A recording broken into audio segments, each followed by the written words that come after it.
Tonight's show is brought to you by a college graduate, Bendetti Optics, and you, our listeners. Like, how many of you ever had to sit in a stall and listen to the guy's colon next to you explode, right? That's probably happening in Buc-ee's, but you wouldn't know it because you can't hear it because they have like blast-proof walls.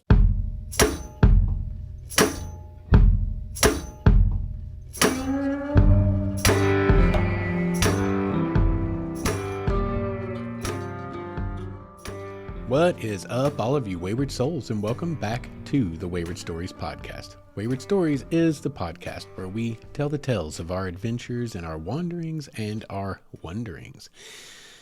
How is everyone doing tonight?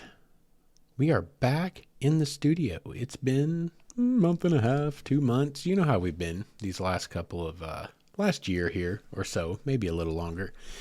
But there are significant updates, as you might have heard me jokingly allude to at the episode ad intro.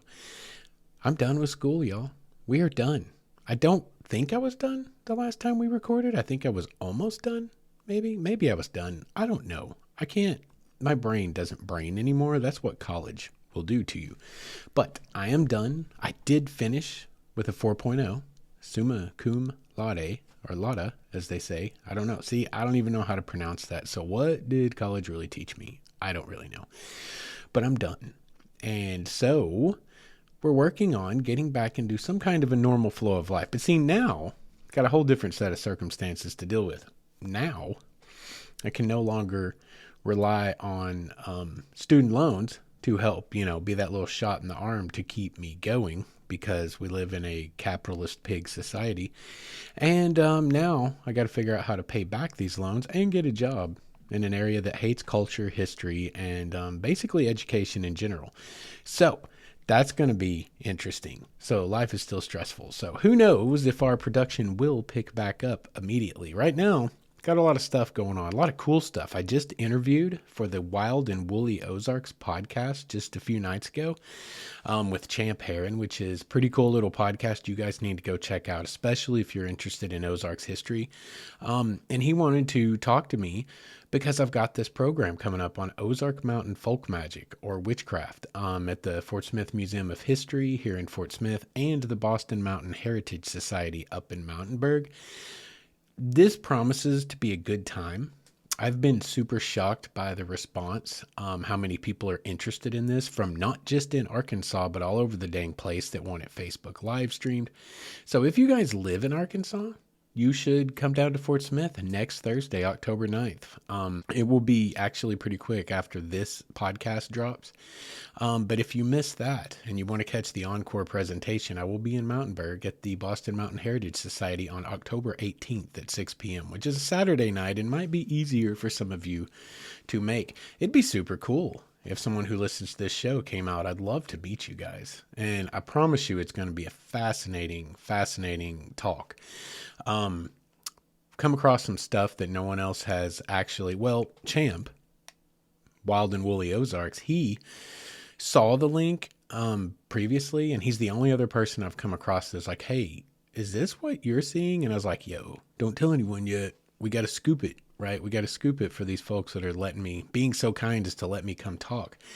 But as soon as that's over, yeah, let's do that. Yeah, you're on the right track. So there's going to be some fun surprises involved as well. And it fits right in with spooky season.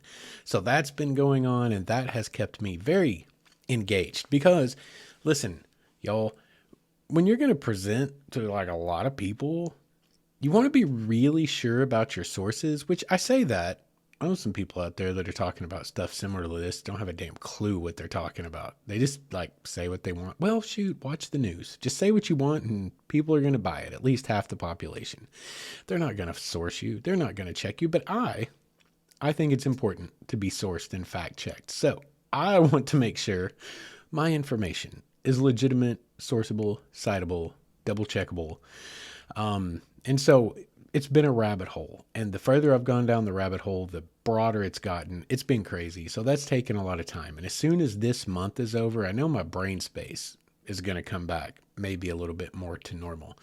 But anyway, those are all things that are happening in my world. But let's get on to tonight's episode. For any of you who read titles, as all of you probably already have, we're going to talk about Route 66 again, as I'm getting my Route 66 ducks in a row once again in preparation for next year. And who knows, maybe some adventures next year. But as for now, keeping in line with things I've already done that I needed to talk about and things I needed to fill in, well, I recently was able to fill in a large gap, and that is Texola, which is on the Oklahoma-Texas line, all the way to Tucumcari, which is in New Mexico. Cuts right across the panhandle of Texas.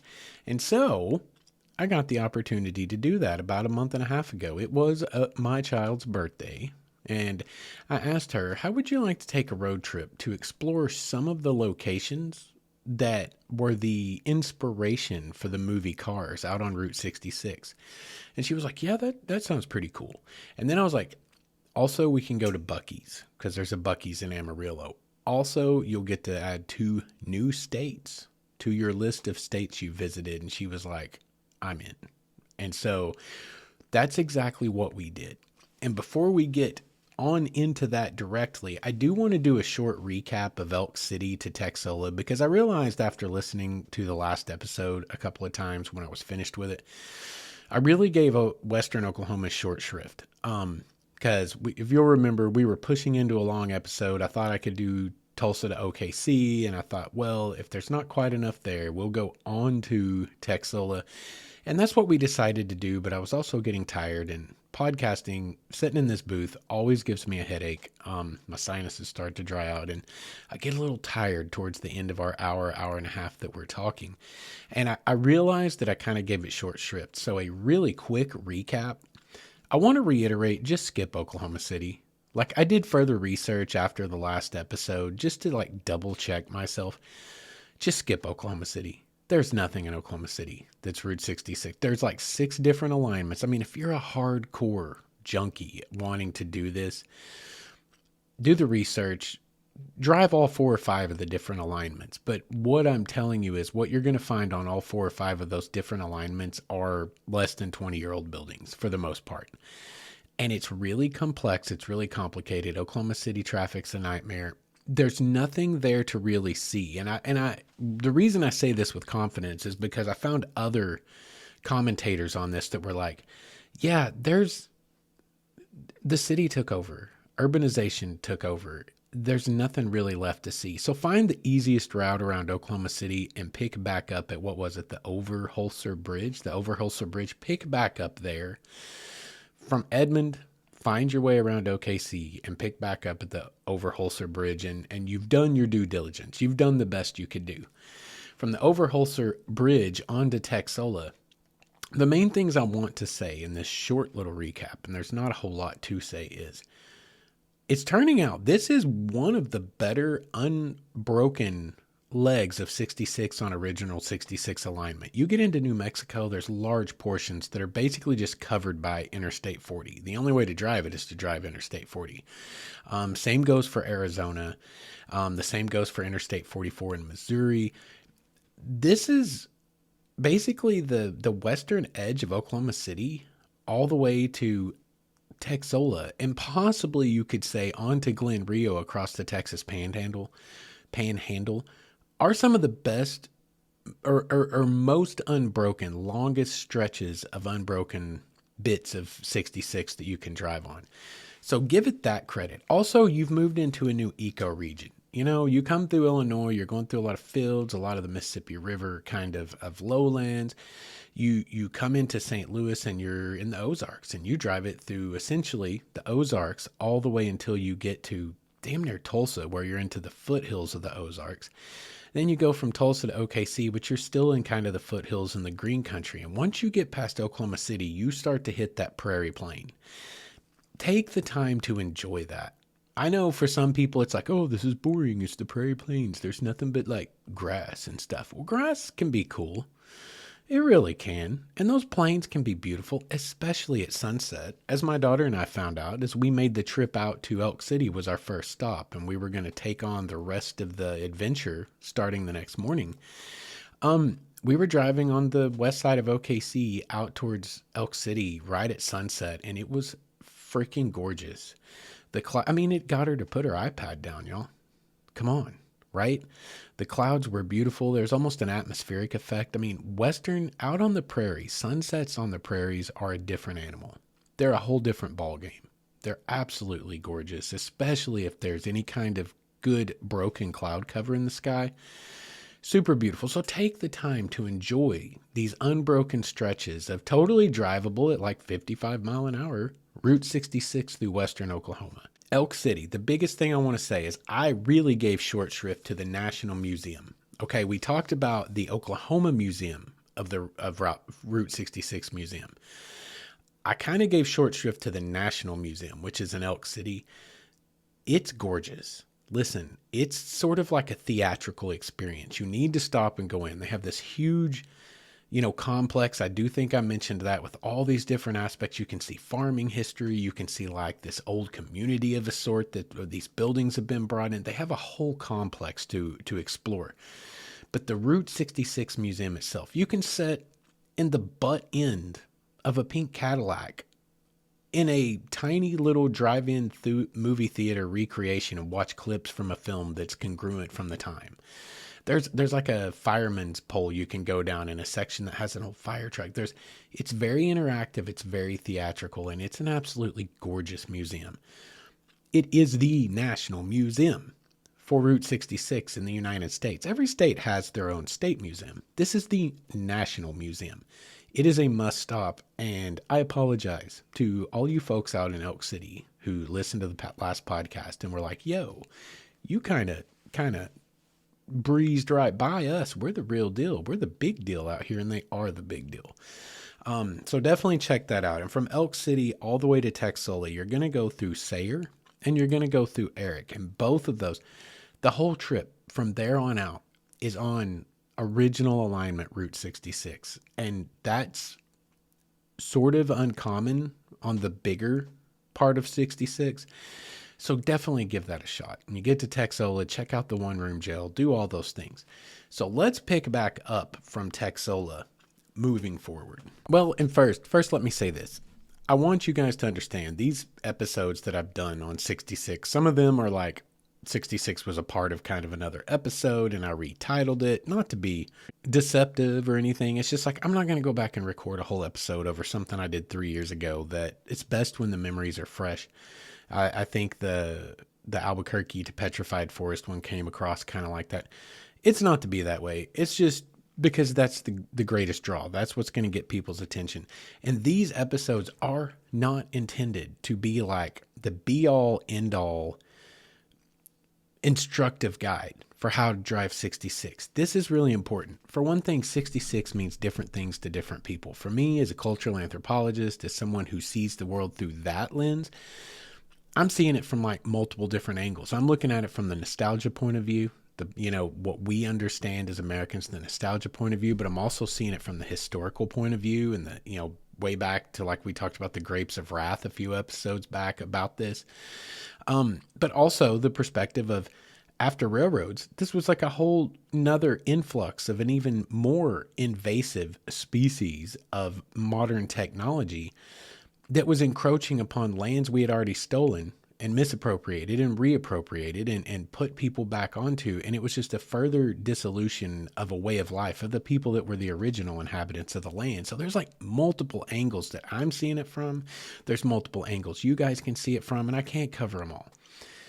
These are meant to be, here are the things you might see along the way. Here are the high points that you cannot miss checking out. Here's some obvious tips, tricks, hacks, and idiot's guide that I was able to discern. But you're going to find so much more than I have the time to talk about. And so much more that through your perspective may be even more important. Like if you're African American, you may be driving 66 with a green book in hand trying to retrace those steps, and it may be more of a pilgrimage for you. And you're going to be stopping at places like the Threet filling station. That's going to be the bigger deal. It's all about us being different people with different perspectives. And that's kind of the angle I'm coming at it from. Is I'm going to try to point out these little bits and baubles as we go. I'm going to tell you the things that really stuck out and impressed me, but this is not the be all end all user's guide. Like, you need to do your own research and take the time while you're driving it to explore for yourself. And you're going to find things that I drove right past. We're going to talk about one in a minute that I didn't even catch while I was out there. That was a big one. And I'm kicking myself in the booty. But anyway, understand that first. Now, with that said, let's move on and let's pick up with my daughter and I taking off from Texola and starting our way towards Tucumcari.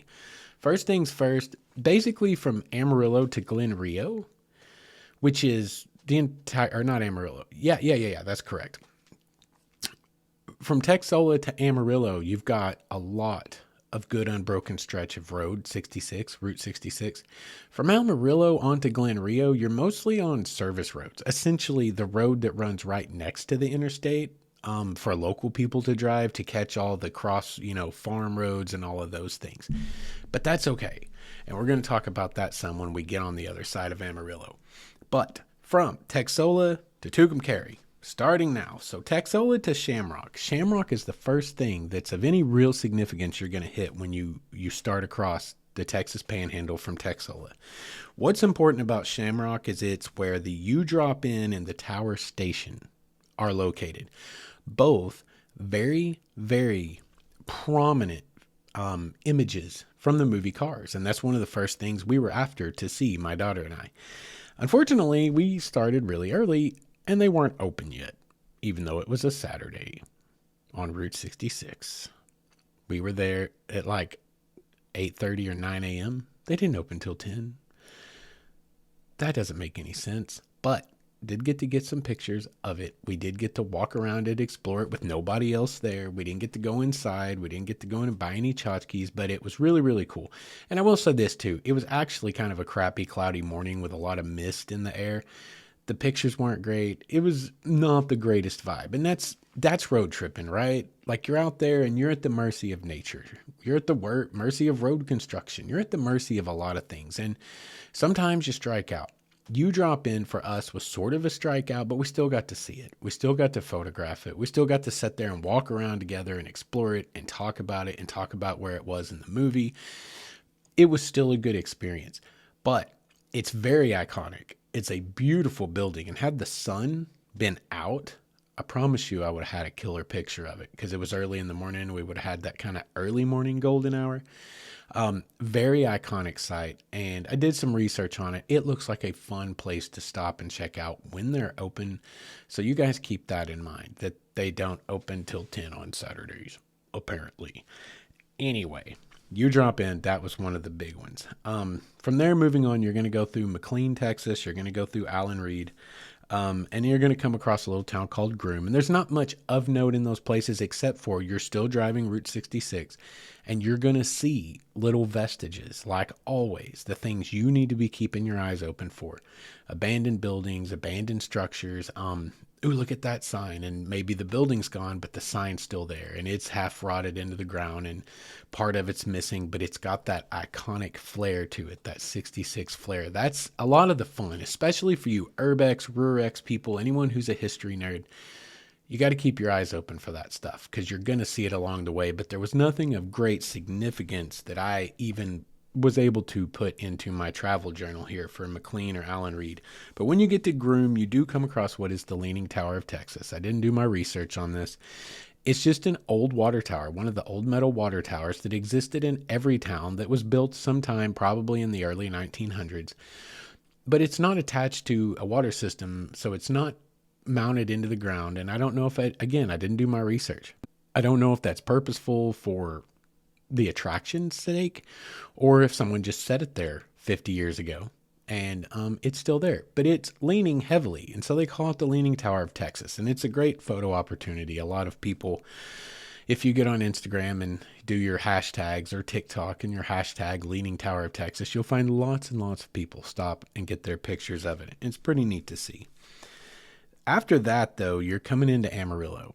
Amarillo's got one major iconic thing on 66, which is Cadillac Ranch. But before you get there, and I mean, it has other things on 66, but again, you get into these big cities, urban sprawl has enveloped and redeveloped a lot of the things that folks like you and I would be very interested in looking at.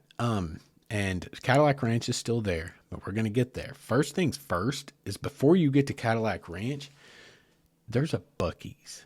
Now, for any of you folks out there that are not stateside, or any of you folks even here in the United States with me, who've never been to Texas or anywhere into the South, Buc-ee's is an enormous, I don't know, it's not a convenience store, sort of a travel stop. It's more of a stop in its own right. It's more of a destination than anything. You go to Buc-ee's to see 100 gas pumps. Not joking. 80, 90, 100 gas pumps. Everyone, depending on what market they're in, are big. But even Amarillo had, I would say, at least 70 gas pumps. And that's not an exaggeration. Okay, if you're unfamiliar with Buc-ee's, Google it. Like, it'll blow your mind. My daughter had never been. The reason you go to Buc-ee's, why do you go to Buc-ee's? It's just fun. You go into Buc-ee's, they have a gift shop that's the size of, 1/3 of the building, and the building's the size of a small Walmart supercenter or a Target, right? They have brisket station in the middle, and that brisket station makes really damn good brisket. And you can get sliced, you can get pulled brisket, you can get anything you want. They make awesome fudge. The brisket thing too, the guys back there slinging brisket. My daughter thought this was the coolest thing ever. Her mother actually just got to go to Buc-ee's for the first time, synchronistically, 3 weeks later, just like this last week on some kind of teacher's something she had to go do. And I heard my daughter was talking to her on the phone as her mom was down there. She's like, "You got to go to Buc-ee's? Oh my gosh." She's like, "Did you hear him yelling about the brisket? Brisket on the floor," and whatever. And so that stuck with the child, and it's fun. It's theatrical. And that's what it's meant to be. And also the brisket's really good. It just is. We bought all the things, of course. It's Baby Bear's birthday. This is her big adventure for her 11th birthday. So she got a Buc-ee's keychain. She got a Buc-ee's magnet. She has her metal locker, her actual locker for school for the first year this year, because she just started 5th grade. Yeah, 5th grade. My God. Where did the time go? Anyway, she's in 5th grade now, and she's got a metal locker, so she got a Buc-ee's magnet. She got a Buc-ee's keychain. We got stickers. I got stuff for some of my peeps. Some of it yet to be given to them, therefore birthdays and things like that. Super fun stuff. But Buc-ee's is just a good time. It is chaos. If you don't like large groups of people, you do need to go, but put up your personal bubble, blow in, do what you got to do, get out. Also the bathrooms. The bathrooms are palaces. It's palatial. You can go in there and the dude next to you, how many of you ever had to sit in a stall or go into a stall in a convenience store or a truck stop somewhere and listen to the guy's colon next to you explode, right? That's probably happening in Buc-ee's, but you wouldn't know it because you can't hear it because they have blast-proof walls between every stall. It's you could go in there, you could change, you could probably set up a house in their tiny little stalls. It's a palace. It's beautiful. Everything about it is really, really nice. And I'm not, Texas is a thing. It's a Texas thing. And I like to give Texas a hard time, but they really did it right with Buc-ee's. Buc-ee's is killer. And that was one of the biggest highlights for this whole stupid trip for my daughter was getting to go to Buc-ee's. And it makes me happy that it made her happy. It didn't make my wallet as happy because, you know what? Actually, let me take that back. That's not even fair. They're tchotchkes, their souvenirs, their Buc-ee's stuff is so reasonable. Cost effective. You're actually buying stuff and going, oh, that feels like what it should cost. $2.50 for a magnet, $2 for a bumper sticker, $3, $4 for a little fuzzy beaver keychain. They're actually, it's super fair. We just bought a lot of those things. That's what got me. But in reality, it's super reasonable. It's very reasonable. And so that was a highlight. And the next highlight, it worked out great because the next highlight was the next thing up. Also, they have really good food. Like I said, the brisket's great. My child is not about the brisket for whatever reason. She doesn't like barbecue. I don't know. But she loves chicken strips. And Buc-ee's has awesome chicken strips. And we got so many chicken strips. I ended up eating chicken strips for the next 2 days because she wasn't going to eat them all. And she's Me, I'm a scavenger, right? I'll eat cold food all day long. Not a problem. Not her. So I had a lot of chicken strips over the next 2 days. But anyway, they make great food. It was a great stop. Hi. Hello. Justin here. Sorry for the interruption. As I was editing the show here, I realized that I missed something. I made a statement. There's only one real iconic thing on 66 in Amarillo, and that's the Cadillac Ranch. Yeah, that's the dumbest thing I've ever said. There's also the Big Texan. Why did I not mention it? Well, my daughter and I didn't actually go there. She was more interested in Buc-ee's. Again, it's a generational thing. I have been to the Big Texan before. Big Texan is an iconic stop on 66. It's been open since the 60s. They call it the Big Texan Steak Ranch. They're the home of the 72-ounce steak if you can eat it in an hour, and all the fixings with it, like, rolls the size of a dinner plate. It's like 11 billion pounds of food. If you can finish it all in an hour, you get it for free. Anyway, it is a whole experience. It's a really cool place. It's a Route 66 iconic stop. I ate there on a Christmas Eve some 6 years ago now, and it was a really neat experience. So if you're traveling 66 through Amarillo, you have the Cadillac Ranch, but you also have the Big Texan Steak Ranch out there in Texas. They're all about those ranches. Anyway, you can get back to the show now. But next up is Cadillac Ranch. In the past, I have discussed Cadillac Ranch. I remember this specifically. And I didn't talk great about it, but I had never been there. I said, I've driven by on 40 and I've seen it in the distance, and I saw the mud hole. I saw the people. It's kind of hideous looking because there's all this spray paint all over it. And I just said, I don't really get it. And I didn't really get it. I was like, I don't want to go out there and park in this line and walk a mile and a half to trudge out knee deep in the mud to, whatever, this social phenomenon. I don't really get it. Well, we definitely went there because I had the girl child, right? I sort of take back what I said. It's still true what I said, but it's like, and we were there early, to be fair. I mean, it wasn't 10, 11 o'clock in the morning on a Saturday by this time. We were there pretty early, and there wasn't a whole ton of people there, and we actually had a good time. This was the highlight of this whole trip for my child, was getting to spray paint on Cadillacs, on cars, the butt ends of cars sticking up in there, whatever, you've seen it. And also, one of the reasons we stopped is the mountains in the background of, I believe it, you know what, I'm not going to quote that and be wrong, but in the movie Cars, the mountain range that is in the background of one of the big iconic scenes, it's actually stylized after the angle of repose for these Cadillacs, and it's a nod to the Cadillacs. That's a part of the thing. But anyway, this was the high point for her, and it's kind of cool. Here's the deal. Somebody, I don't know who owns it, if there's a trust or something. It was originally an art installation put in by a guy and a group of folks back in the 70s. And it was just meant to kind of be whatever it was to whoever saw it, what art's supposed to be, right? And there's some cool interviews with this guy. I suggest you Google it and check it out. But now somebody apparently does own it, or they've licensed something, because they do have this little motor, almost like a taco truck, except they're selling tchotchkes out of it and spray paint. And so it's kind of cool. We walked on over because I wasn't about to go buy spray paint yet, because the old man's lived enough years to know how humans are, and I knew that there were probably going to be full cans of spray paint laying everywhere where tourist kinds of people showed up, paid their $15 for a can of paint, sprayed 2 or 3 words on there, got tired of it, was ready to leave, threw the can down. I was right. We spray painted for a half an hour or longer on cans of paint that were just laying around. And there were other people around, but that kid, man, she got the biggest kick. And she loves art, okay? So that needs to be said too. She loves art. She's actually an excellent little artist. I keep trying to encourage her, but she's like her own, she's like her dad. She's her own worst critic, but she's actually objectively, really naturally pretty damn good at drawing. And I keep trying to encourage her, do it, practice. This is good stuff. But this was a whole new medium for her, right?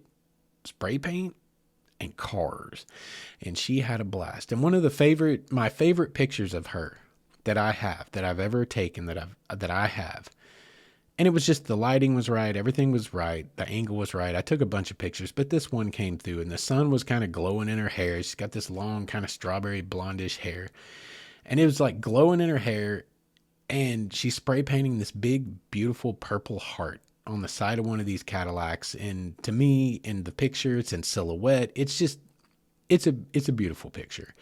And it makes me happy. I don't know. There's something. It's hard watching your kids grow up because you want them to always be small.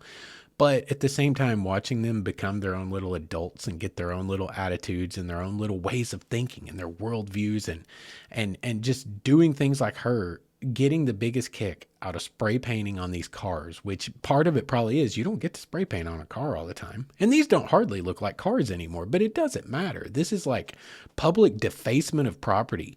Like, there's actually a funny story.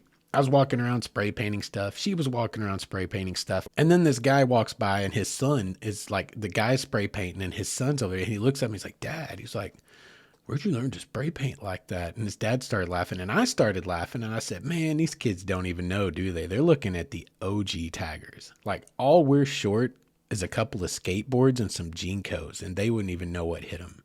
We grew up in the 90s, and the dad really started laughing then. It's kind of funny. These youngsters, they undersell us, man. They don't know what their folks been up to when they were kids, right? You give me a can of spray paint, bro. So that was kind of funny. That was humorous to me, because these kids are like, oh, this is my domain. It's like, no, your dad was doing it before you were, I promise you. But that was a highlight of the trip, was buggies and spray painting those Cadillacs. Like, truly, that was probably one of the biggest highlights for her. And it's, again, what I mentioned a while ago about different perspectives, right? For her, there are things she was going to be more interested in. There's going to be things I'm more interested in. Like me, the highlights for me are coming up. Some of the things we got to see as we're going out, because I have different things that I'm more interested in. For her, getting to go to her first Buc-ee's, getting to put 2 new states on her list, and being able to spray paint on cars. Like, that was it for her. But anyway, so far as Amarillo, big wins so far for the girl child. And we are right up against the break now. So we're going to go ahead and cut and go to break here. When we come back, we'll start our way from Amarillo on to Tucumcari. You guys hang around, and we'll be right back. What is up, all of you wayward souls? I want to tell you guys about our newest sponsor, Vendetti Optics, a brand based right here in the good old US of A, Portland, Oregon, to be exact. And I bought my first pair of Vendetti sunglasses about 1.5 years ago and fell in love with them, so much so that I got online and ordered a couple of more pair. And when I did, there was a small shipping snafu, an order fulfillment snafu, and I got on the phone, gave him a call, and guess what? I get a call back from who? One of the big men themselves, right there in Portland, from the top of the chain. Have a great conversation, and we end up starting this great relationship we have. They more than made right the little snafu that occurred, and I am now a huge proponent of them, because I can tell you from personal experience, they are good people, and they're trying to compete with the big boys out there, coming in at a price point of about $40, but using the exact same frame material, TR90, and the same polarization process as the big guys. As it turns out, something I think we are already probably knew in our hearts, when you buy big name sunglasses, you're buying a big name, not necessarily any more quality than you can get somewhere else, like at Vendetti Optics. They have 29 different styles. They have multiple polarization options for whatever climate you happen to live in. And they back it up with like this lifetime guarantee that if your dog eats your sunglasses, it doesn't matter how you break them, send it back in with a check to cover shipping and handling, and you're golden. You got a new pair on the way. These guys are truly trying to do it right, and they have this philosophy that a really good pair of sunglasses should not cost you so much that you are afraid to wear them. And I think all of us outdoorsmen can relate to that. So if you guys, like me, are very practical and like to get more bang for your buck and wear some great looking sunglasses, check out BendettiOptics.com. That's BendeTi optics.com, or you can go over to Instagram /BendettiOptics. And that I highly suggest, whether you buy a pair or not, just to check out the cutest pupper you'll ever see modeling sunglasses. Once again, that's BendettiOptics.com, and make sure and let them know Wayward Stories sent you. And welcome back. Thank you guys for sticking around through our sponsor break. All right, Tucumcari to Glen Rio, or I'm sorry, Amarillo to Glen Rio. So this is one of those things that's going to be mostly service road, meaning it's the roads that run parallel to, right next to the interstate. and run with Interstate 40 essentially all the way to Glen Rio. The things you want to focus on here, you could, if you're, say, in a hurry, like sometimes I know people travel different. If you're a real Route 66 junkie, you're going to want to drive every inch. Some of you might be like, I want to hit the high points and keep on trucking. You could theoretically just go ahead and hit Interstate 40 from Amarillo to Glen Rio and save some time. However, I suggest taking the service roads, which some of which I'm positive are still 66. Like they'll even have like the historic Route 66 signs. It crosses back and forth and it's very hard to follow, but essentially you're driving the corridor the whole way. So pick one of the service roads, north or south. We took the south service road and it seemed to be the most Route 66 to me, from what I could tell. Focus on taking the time to just be driving 55. You guys been on the interstates here lately? It's Mad Max. It's scary. I'm a professional driver, for God's sakes. I've spent the last 8 years, large portions of my time on interstates. I know how to drive interstates, and it's even gotten so chaotic and hectic that I don't even want to be on interstates anymore. People have gotten too selfish. They can't get out of their phone, for one thing, and they can't get it out of their head that the world stops at the end of their nose. Like, that's the person hanging out next to a large truck, which I don't know how anyone can handle that without being terrified. I hate being in my little car stuck in the hip pocket of a 53-foot box truck, right? That's terrifying. But people like to just pull out and get over there and hang out and block traffic for miles behind them.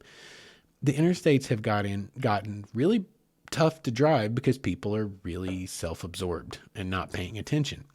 So take the time to get on the old service road. 55's not that much slower than 70. You know, you'll get way better gas mileage, I can tell you that. And it's enjoyable. There's no one on your tail. We passed no one and had no one behind us all the way from Amarillo to Glen Rio. I'm watching Interstate 40 chaos next to us the whole way, but we were just cruising along at a leisurely pace, and you're able to, one, enjoy the environment. Enjoy your surroundings. Like I mentioned earlier, you're in a new eco region out here. If you're coming from Chicago out to Los Angeles, it's really quite beautiful in its own right. You're up in the high prairie, so you have these big arroyos, and you have all these big red dirt kind of mesas that stand out. It's really beautiful. Take the time, drive the service road, be on 66, and enjoy the leisurely pace and the lack of the chaos and nightmare headache that you get, and, possibly death on the interstate because it's crazy up there now. It's mostly that all the way to Glen Rio. And there's not just a whole ton to see from there to Glen Rio. I mean, as a matter of fact, I don't have anything in my travel journal from Cadillac Ranch all the way to Glen Rio. If you look at the map, you'll come across Vega. Vega has a little bit, Adrian has a little bit, but again, it's not a lot. So just drive the service road, enjoy the service road, and find your way to Glen Rio, because Glen Rio's where it starts to get interesting. Glen Rio's where it's at. It's one of the best places out there before you get to Tucumcari. Glen Rio has a ton of really, really good abandoned buildings. Also, there's a scene in Cars where Lightning wakes up in the impound lot and you catch a glimpse of this building through the fence across the way. Google it. You'll find it. And you'll remember it. If you ever watched Cars, you'll remember it when you see it. The buildings that section, that little building is modeled after in the movie is in Glen Rio, and they're easily accessible. Like, respect property rights. Don't walk up and try to go inside it, because someone does own them, and it is no trespassing, but you can literally walk right up to the front door of it, the service station next to it. So I was able to get excellent pictures of a lot of the abandoned things in Glen Rio, and Glen Rio was a heavy influence on portions of Cars. So take the time to explore Glen Rio, get on Google, get on the internet, do some research about what's represented in Cars that comes from Glen Rio, so you kind of have that context when you walk in there. And get those photos, man. Like, they're excellent. It's perfect. You've got the old cars rusting away, sitting next to the old building that is abandoned and closed, that's topped by the old sign that is faded to the point you can't hardly read it. It is a urbex, rurex photographer's dream come true. Like the little gas station building has an old style 1950 style refrigerator sitting right out front with the door hanging open. Like the photo opportunities are incredible. If you're much of a photographer, and even if you're not much of a photographer, this is one of those places that the pictures will kind of take themselves and you'll look like you know what you're doing. So Glen Rio is super cool. Glen Rio is also where I screwed up and missed something. I mentioned earlier we'd come up on something where there's things I'm going to miss because A, there's just too much to see in some of these sections, and B, like you just can't catch all of it. Sometimes you just miss it. There is a historic section of Route 66 that cuts off at Glen Rio, and it goes to a historic Route 66 bridge that's abandoned, the San John Bridge. I think it might be gated off, and that may be a reason we missed it, because I know that my child, I love her, but she's not much of a get out and walk through the scrub and sagebrush person yet. I'm working on that, but not her thing. But there is a really cool bridge. I checked it out on Google Maps earlier. Actually, before I started recording, I always do a freshen, like I refresh my mind on things. I look my notes over. I Google a few things just to see what I'm getting into and get my head in the right space to try to talk about these subjects. And I caught this, on Google Maps actually, and it was like historic San John Bridge, Route 66. And I went down in Google Earth. I looked at it. I Googled it. Son of a bee. Totally missed it. That is so right up my alley, and I drove within a half a mile of it. Drove right by it. Again, I may not have been able to go see it anyway, because if it was gated, which it looks like it may be from Google Maps, we weren't going to be going there anyway. But keep your eyes open for that. When you get to Glen Rio, look for the San John Bridge that is just north. The old alignment of 66 actually cuts off and runs up towards the interstate. I don't think you can drive it, but you could walk it. Unless it's posted no trespassing, which that I can't tell you at the moment. But see, you miss stuff too. No one can catch everything. There's too much. The kind of subject we're talking about here, there's just too much. So this is not a comprehensive guide. This is the high points that I noticed, as I said before. Glen Rio was great though. From Glen Rio, you will see and come upon San John as well, itself, proper. And it had some really good buildings to get photographs of as well. But then, before you get into Tucumcari, you're going to come up, and you need to look at this. You'll need to make a note of this and look for it on Google Maps. And it's called the Historic Cedar Hill Grocery Store. It is abandoned. It is private. Don't trespass. But you can park. You can go up and get some pictures of it from outside what's left of the fence. And you should. It closed in 1980 or 1981 when I did the research. And I did actually some research on this one because of this guy right here. If you're watching the video version of the podcast, I found two of these. I'm just holding up one here. The other one's still in its baggie. But as I was standing there just outside the fence, trying to take photos, my lovely girl child was sitting in the car because she didn't want to get out and get bit by mosquitoes or whatever. I found these while I was taking pictures, and I looked down at my feet because the dirt was washing out. And I found these two bottle caps that were washing out of the dirt right at my feet. These are clearly bottle caps that you would have cracked off the top of a soda. And when I did my research and found that the historic Cedar Hill grocery store's last time its doors were open was 1980, I was like, well, this bottle cap is minimum. These two bottle caps are a minimum of 45 years old. They're right at the end of really the glory days of 66 because it was around the 70s, early 80s that Interstate 40 was completed. I need to do my research on that, but it's right in that time frame. So this is from, at the latest, 1980. Could have been from 1950. Could have been from 1970. And this, when I picked these up, I had this moment, right? As a history nerd, I had this moment. In my head, I saw like two kids in white t-shirts in 1950s or 60s on a road trip with their family coming out of the doors of this grocery store with their Cokes or whatever the hell soda these tops were on, popping the tops off and doing what every American did back then, throw all your effing trash on the ground because we've always been self-absorbed as Americans, and throwing these down on the ground and them getting covered over and sitting there in the dirt for the next 50 or 60 years. But I was like mentally, because I am imaginative, I was transported to this place, to like this little snippet out of a movie scene, right? I could be totally wrong. That's nostalgia. That psychologists call that rosy retrospect. Sociologists call that rosy retrospection. It is a cognitive bias that we all have. We remember things better than they ever really were. There's just as good a chance that these two bottle caps were on the bottle tops of a man and a wife on their honeymoon who were screaming at each other as they walked out of that store. We don't know. But my mind likes the idea of two kids on a family road trip headed out to the desert, probably petrified forest, probably the Grand Canyon, with mom and dad, and they popped these tops off and they washed out in the dirt right there at my feet as I was sitting there taking those pictures 40 years later, minimum, 46 years later, minimum, 45, maybe 65, maybe 80. I don't know.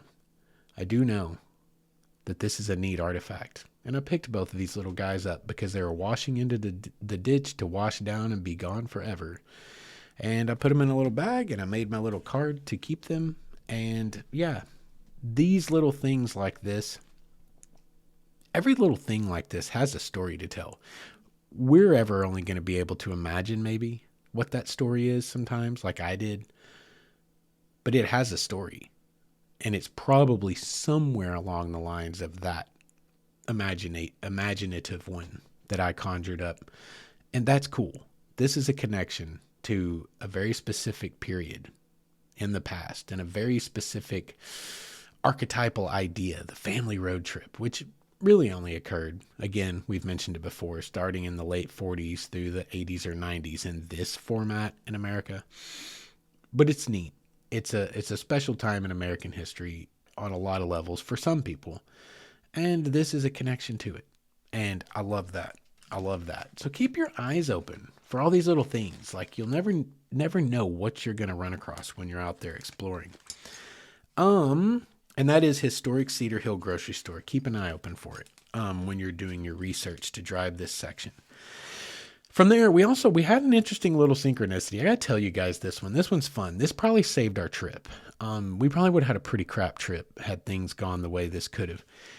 We're driving this service road that's a portion of Old 66, and we come up on a place where the road's gone to one lane because they're repairing a bridge, and they have those stupid automated stoplights on either side of the bridge where you just have to wait for it to turn green.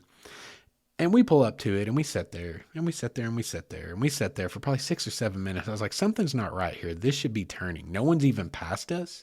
No one's behind us. So I got out of the car, and I went to walk up to the apex of the bridge. You know how bridges, a lot of times, they're up on kind of an apex of a hill, so I could see down the other side because I knew I'd be able to see all the way to freaking California, as flat as it is out there. And I was like, if no cars are coming, I'll just run back to the car, and we'll just run the red light. As I'm walking up this other lane to go up and see if any cars are coming, I kick something, and it makes this big, loud, metallic sound. And I look down, and at my feet, and I didn't even see this. And how I didn't see it as I was walking up, I guess it's because I was looking ahead to not, get run over by a car in case one crested the bridge.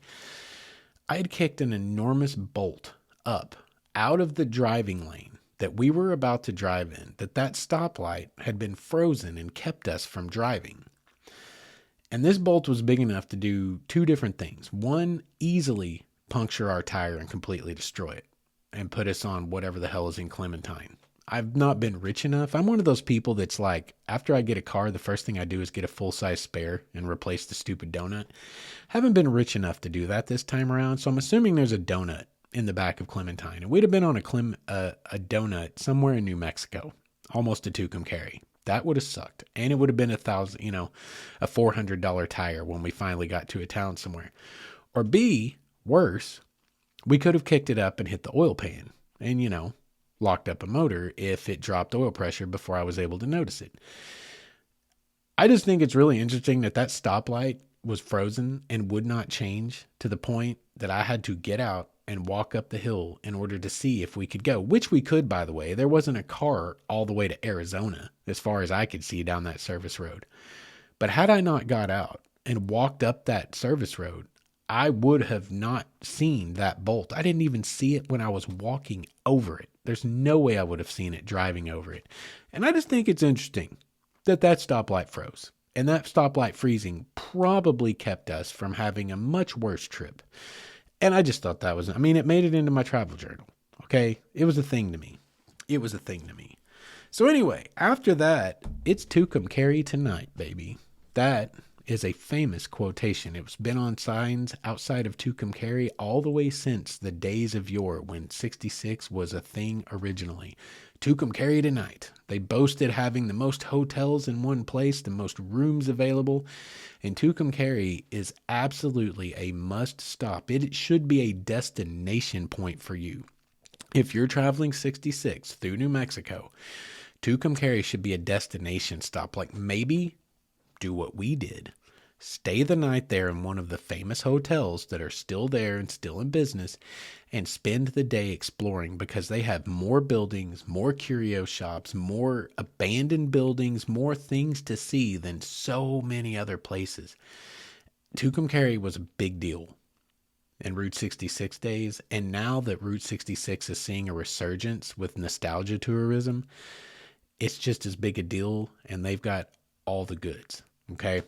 I got to do something I've wanted to do since I drove to San Francisco 43 times or whatever it was back in 2019. It was only like 6, but it felt like a whole bunch. In 2019, end of 2018, early 2019. Always wanted to stay at the Blue Swallow, and I make a lot of trips out to New Mexico, guys, out to Albuquerque, Santa Fe, things like that. But the thing about the Blue Swallow and Tucumcari is from Fort Smith, it always falls at an awkward position in the drive. Like I've got way more hours I can keep driving to eat up interstate miles that I need to eat up. And on the way back, it always falls like I'm going to drive 12 or 14 hours home, just the way I do my trips. It never falls in a place where it's a reasonable idea to stop there. But this time, we made it the destination because I knew, again, you guys, anyone who's followed from the beginning have heard me go through this process over years now of trying to get my daughter to want to go out of the house. That's its whole own other story. Go back and listen to the whole back catalog and you'll get the story. But we've been working into these longer and longer and longer road trips. And this is the biggest one by far. So far, Tucumcari is, let's see, Amarillo is 7 hours, I think. Tucumcari is another maybe 2. It's an 8 to 9 hour drive to Tucumcari. And so since we had it split up into a couple of days, that made it much more manageable. And this was the biggest trip we've attempted so far. This was, again, still a part of our big experiment. Like I told the child before we left, I said, girl, listen, this is either going to turn you into a road dog or it's going to make you hate the road. You're either going to love this or you're going to hate it. I don't think there's going to be an in-between. And we'll revisit that statement when we get to the end of the show tonight. But because we chose Tucumcari as the destination, I was able to book a room at the famous Blue Swallow Motor Court.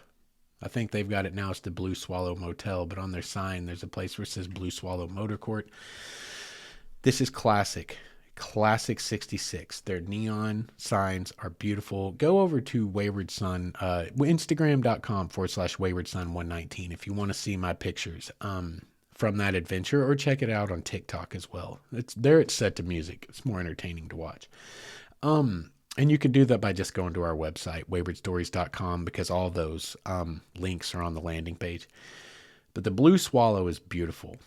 Let's see. Let me see if it says on here the name of the current owners. I know it does.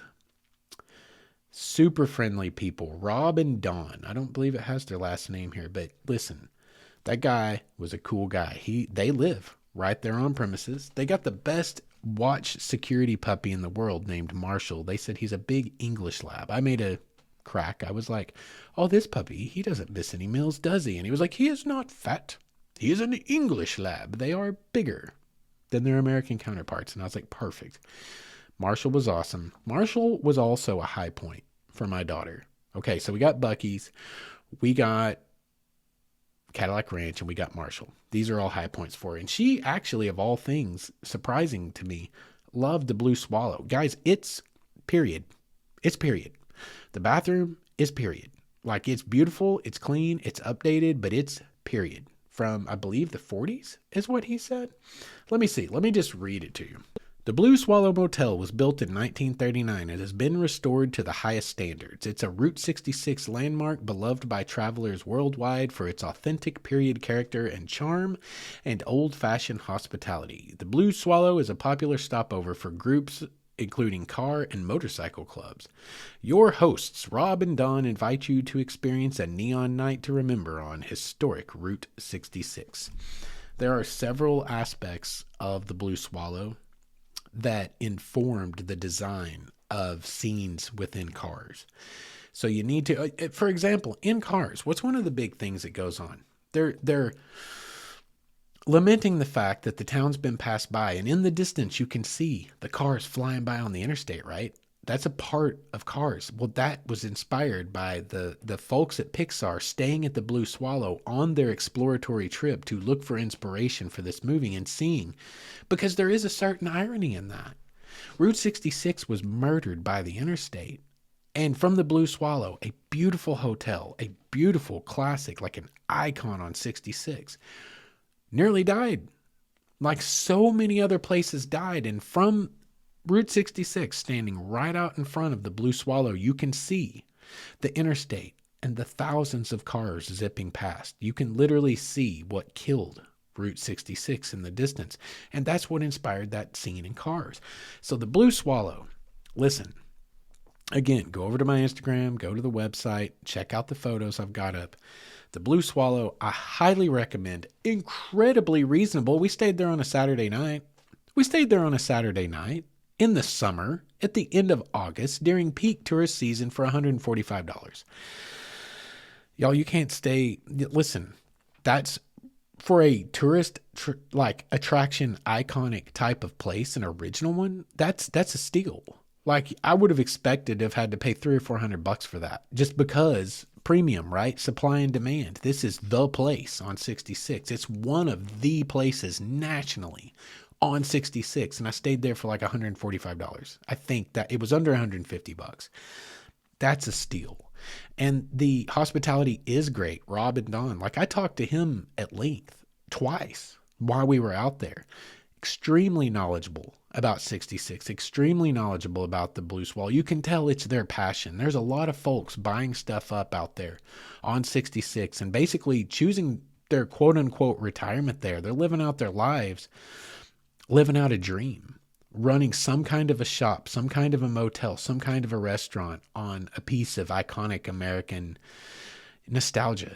And these guys got one of the biggest and baddest of them all, the Blue Swallow. And it was beautiful. The photos that you can get with just your regular phone camera. Phone cameras are actually better at it than if you've got a big old Canon, unless you know how to use that Canon camera or that Nikon. Because phones, with all the AI that's aiding them, you can just snap the picture and it looks incredible. I prefer to do it the old-fashioned way and manipulate it through, acquired skill. But I can't lie that it takes about a half a second to snap a picture on your new iPhone and it looks like a freaking, more than a postcard. It looks like it belongs on a calendar somewhere.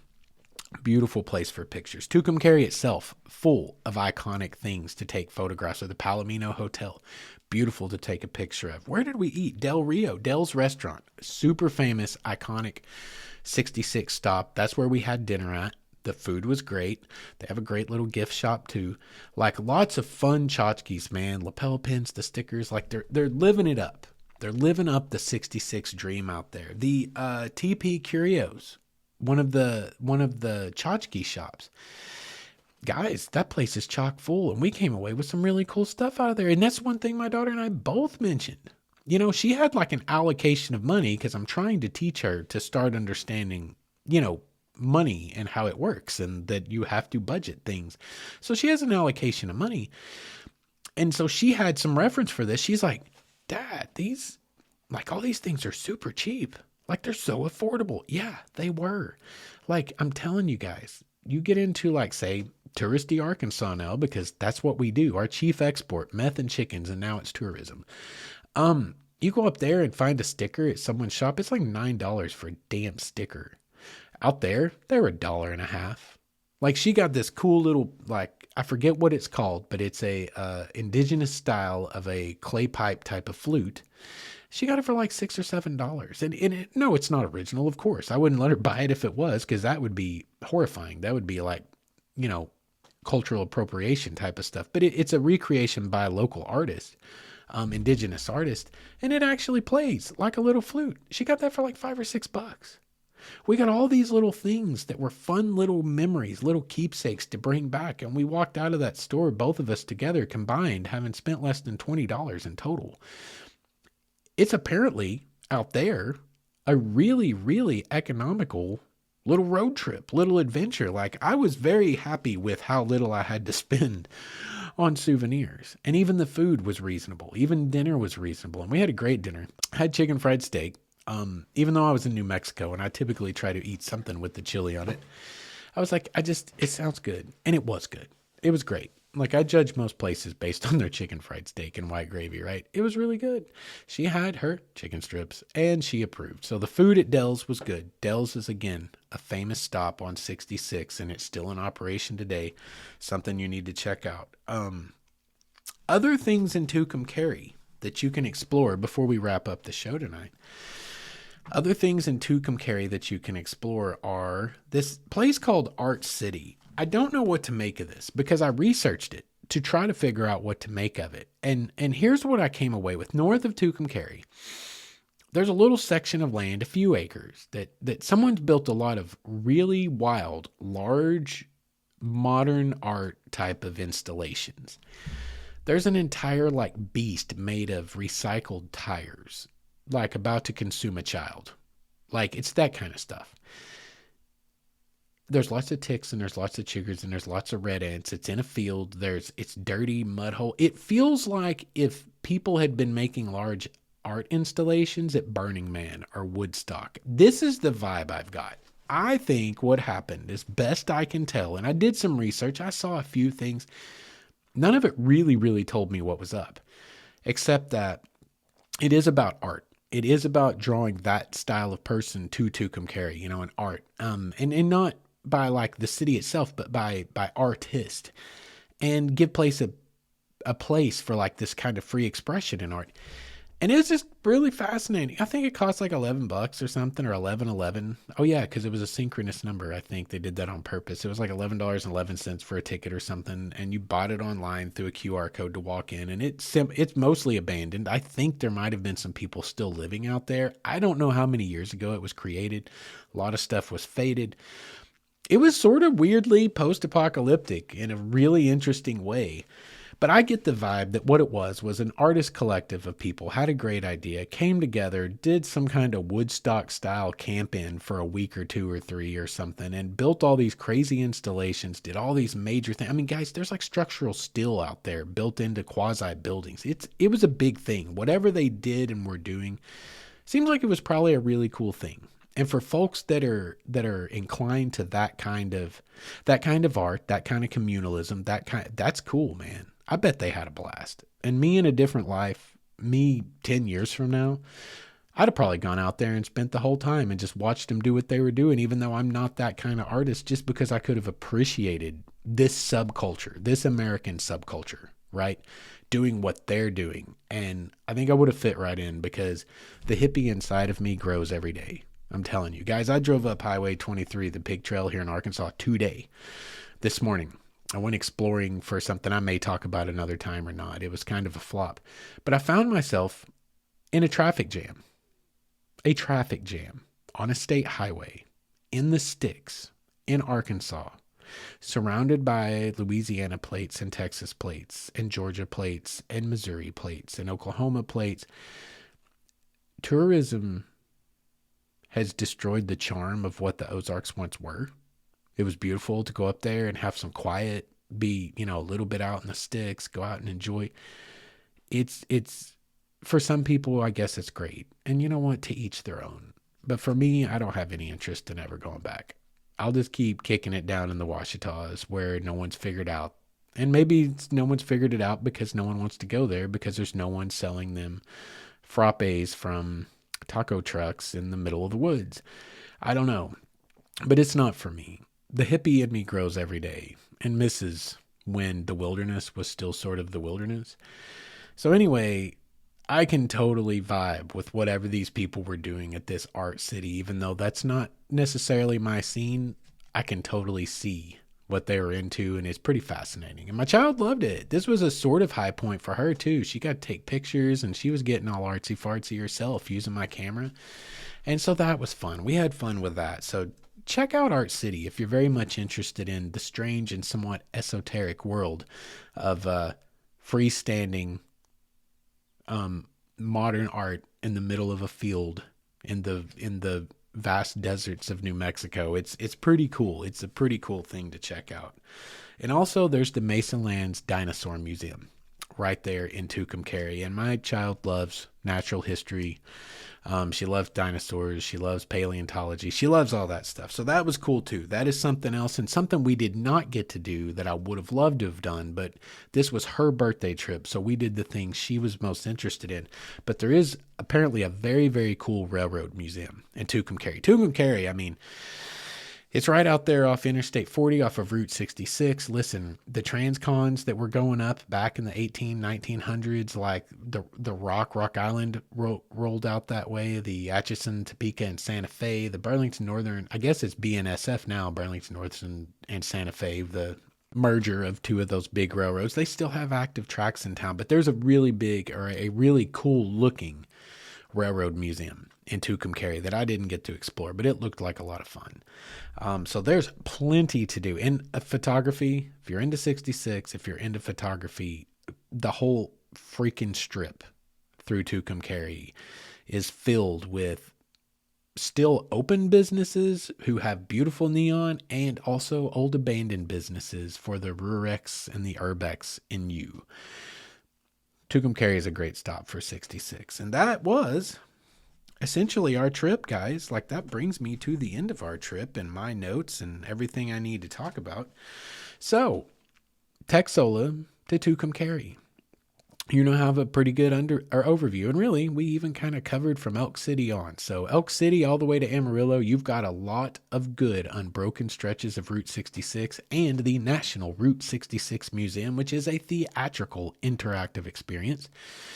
Across Texas, you're starting to get into, in western Oklahoma, the high plains, the high prairie, which is beautiful in its own right. Drive the service roads, follow 40 from Amarillo, check out Buc-ee's, follow 40 from Amarillo all the way on to Glen Rio, stop in Glen Rio and get those pictures, and also go check out the San John Bridge that I missed. Do it for me so I can live through you vicariously, and then message me your pictures of that bridge. And then go to the Cedar Hill store, see if you can find a 50-year-old bottle cap that tells a story about a long lost, forgotten family road trip, and check out Tucumcari. Stay at the Blue Swallow. Guys, I've been 5 years and 6 years in the making staying at the Blue Swallow, and I finally got to. And it was everything I could have hoped it was. For the history nerd in me, for the nostalgia nerd in me, it was everything I could have hoped it would have been. The pictures were incredible, and it was a great trip all in all. Jury's still out. I don't know how much the child liked it. I'm giving her time for that to process into her memory bank so she remembers the good stuff. We actually made it. I was really happy. We made it to the last. We had to drive 8.5 hours home basically on Sunday to wrap it out. We had a long 3-day weekend. We had to get home by Sunday. We drove 8.5 hours straight. You know, we stopped for gas, whatever. But we made it to the last half hour home before she was done with it. And I felt like that was big. That was a big blessing. She could have been done with it before we left Sunday morning, right? We could have had 8.5 hours of a grumpy baby bear in the back seat. She made it the whole way home, pretty dang happy until that last half hour. And my child is so sweet. She's never rude. She's never snarky, though. She's getting a little bit. We're getting there, 11-year-old.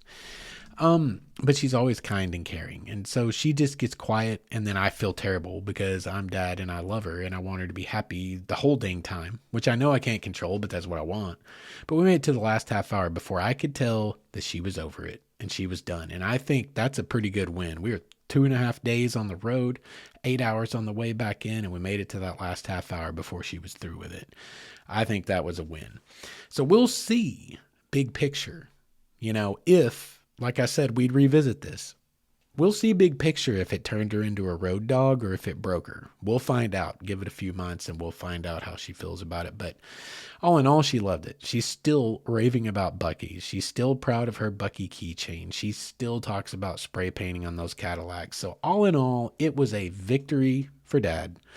Big win. Big win for Baby Bear for her birthday. And we got to add another episode to the Wayward Stories back catalog, especially about Route 66 that I intend to someday have driven the full length of, which I think I've estimated I'm at about maybe 60 to 65% of it now. I've driven more than that in the sense I've been on Interstate 44 alongside 66 up onto St. Louis. I did it all the way to basically, I mean, not quite Los Angeles, but Barstow and just a bit beyond, but I was doing it on Interstate 40. And while on the one hand, that is driving 66 technically, because it's basically built in most places on the original bed and alignment, it's still not proper driving 66 for the sake of 66. And I still intend to fill that out. I intend to reconcile that before I die someday. But anyway, that brings us to the end of tonight's episode. I'm super excited we were able to get one out before we get on into spooky season. I'm hoping to release an episode for spooky season. We'll see what happens because I've got these 2 big programs coming up. And I do think there may be, if it works out, where I interviewed on the Wild and Woolly Ozarks podcast, if that turned into a decent episode, we talked for 2.5 hours. Okay. I don't know if he can wrangle that into an episode or not. I don't know if we ever brought it back around full circle, but we spent 2.5 hours talking about folk magic and in the Ozarks. And if they get that done, I intend to release that here as well as a bonus episode, which you guys may or may not enjoy, but it will be released and it doesn't cost you a dime to not listen to it if you don't like it. So I'm hoping that we were able to stay on track enough that he can turn it into an episode and we don't have to re-record because we were all over the place. But it was, I think, a fascinating conversation. It would have been fascinating to listen to if you're into that kind of thing. So hopefully that'll come out. Hopefully I'll get to do a spooky season episode myself. And until we get to meet again, guys, if you want to check out all the things, if you want to keep up with me, find me on social media. Go to waywardstories.com. You can find my Facebook page, my Instagram, my TikTok. Go connect with me. Send me messages. Send me an email at mywaywardstory@gmail.com and get in touch with me. That's the reason I make this show, guys. It sure as hell ain't to make money. That's not happening. It just costs me money. Get in touch. The world's dark right now. Our government's shut down. We just had our whole fall festival wrecked and did not get to participate here because our national park is closed because the government's closed. The world's dark. People are divided. Shows like this, what I'm trying to do is the opposite. Let's not be divided. Let's connect. Good people to good people. Send me an email. Find me on social media. Let's get in touch. And let's try to make the world a little bit of a better place as we go. So until we meet again, whenever that may be, you guys get out there in the world. Find something good to do with yourself and with your time. And don't forget to be good to each other.